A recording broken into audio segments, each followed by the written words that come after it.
नमस्कार दोस्तों, स्वागत है आपका हिंदी नॉलेज टुडे में। आज हम बात करने वाले हैं टाइप 100 टैंक की, जिसे लेकर हाल ही में चाइना ने पहली बार फील्ड ट्रेनिंग में दिखाया है और इसने भारत के लिए एक रणनीतिक चिंता पैदा कर दी है। दोस्तों, यह कोई साधारण टैंक नहीं है, बल्कि चौथी पीढ़ी का स्मार्ट युद्धक प्लेटफॉर्म है, जिसे भविष्य के युद्ध यानी इंटेलिजेंट वॉरफेयर के लिए तैयार किया गया है। तो चलिए इस पूरी कहानी को इस वीडियो में हम विस्तार से समझते हैं। सबसे पहले सवाल आता है कि आखिर यह टाइप 100 टैंक क्या है। तो दोस्तों, यह चीन का लेटेस्ट मैन बैटल टैंक है, जिसे साल 2025 के आसपास पहली बार दुनिया के सामने दिखाया गया था और अब इसे फील्ड ट्रेनिंग में उतार दिया गया है। इसका मतलब दोस्तों साफ है कि यह सिर्फ 100 पीस नहीं है, बल्कि अब असली युद्ध के लिए तैयार किया जा रहा है। इस टैंक की सबसे बड़ी खासियत है इसका अनमैन्ड टर्रेट, यानी बिना इंसान के चलने वाला टावर। पुराने टैंकों में गनर और कमांडर टावर में बैठते थे, लेकिन इसमें वो सिस्टम ऑटोमेटेड है। इससे दो फायदे होते हैं। पहला तो ये सैनिक ज्यादा सुरक्षित रहते हैं और दूसरा टैंक की फायरिंग स्पीड और एक्यूरेसी बढ़ जाती है। अब बात करते हैं इसकी फायर पावर की। इसमें 105 mm की मुख्य तोप है, लेकिन तकनीक इतनी एडवांस है कि यह बड़े 120 mm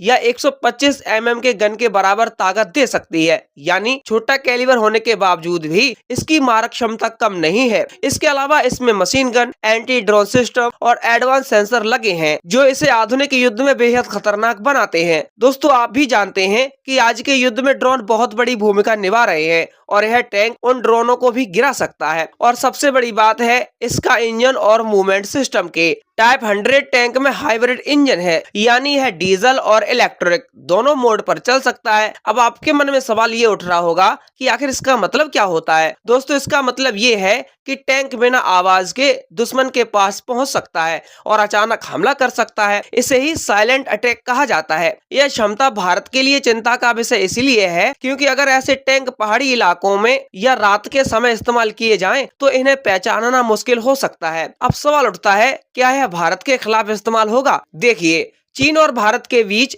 LAC यानी वास्तविक नियंत्रण रेखा पर पहले से तनाव बना हुआ है। चीन लगातार अपनी सेना को मॉडर्न बना रहा है और नई टेक्नोलॉजी ला रहा है। ऐसे में जब चीन इस तरह के टैंक को ट्रेनिंग में उतारता है, तो यह संकेत होता है कि यह भविष्य के युद्ध के लिए तैयार हो रहा है। विशेषज्ञ मानते हैं कि यह टैंक खास तौर पर नेटवर्क सेंट्रिक वॉरफेयर के लिए बनाया गया है, यानी यह अकेले नहीं लड़ेगा, बल्कि ड्रोन, सैटेलाइट और अन्य हथियारों के साथ मिलकर काम करेगा। यानी एक तरह से यह डिजिटल युद्ध का हिस्सा है, जहां हर सिस्टम एक दूसरे से जुड़ा होता है। अब तुलना करते हैं पुराने टैंकों से। दोस्तों, चीन के पास पहले से ही टाइप 99 टैंक जैसे टैंक मौजूद है, जो तीसरी पीढ़ी के हैं और भारी बख्तरबंद है। लेकिन टाइप 100 उनसे अलग है। यह हल्का है, ज्यादा तेज है और टेक्नोलॉजी में आगे है। यानी चीन अब भारी टैंक के बजाय स्मार्ट टैंक की ओर जा रहा है। अब एक और बड़ा सवाल ये है, क्या यह टैंक भारत के पहाड़ी इलाकों में काम करेगा? देखिए, रिपोर्ट्स के अनुसार चीन पहले ही अपने कुछ टैंकों को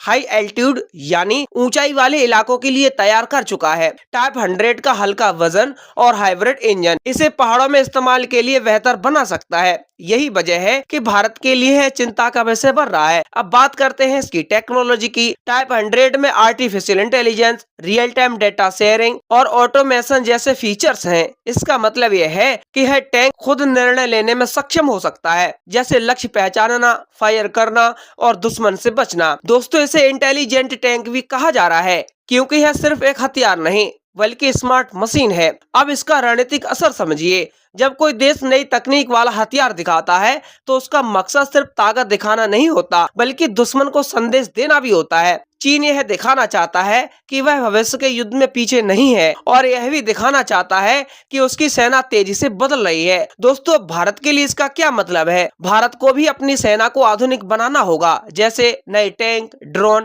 anti drone system, network warfare. अगर भारत इस दिशा में तेजी नहीं दिखाता है, तो भविष्य में संतुलन बिगड़ सकता है। अंत में एक छोटा सा सवाल। दोस्तों, अभी तक यह सिर्फ परेड और ट्रेनिंग में दिखा है, असली युद्ध में इस्तेमाल की पुष्टि नहीं हुई है। दोस्तों, अब दूसरा बड़ा सवाल ये है, क्या यह भारत के लिए सीधा खतरा है? अभी तो सीधा खतरा नहीं है, लेकिन भविष्य में रणनीतिक चुनौती जरूर बन सकता है। तीसरा बड़ा सवाल ये है, क्या भारत के पास इसका जवाब है? भारत के पास भी आधुनिक टैंक और मिसाइल सिस्टम मौजूद हैं, लेकिन टेक्नोलॉजी रेस में तेजी जरूर है।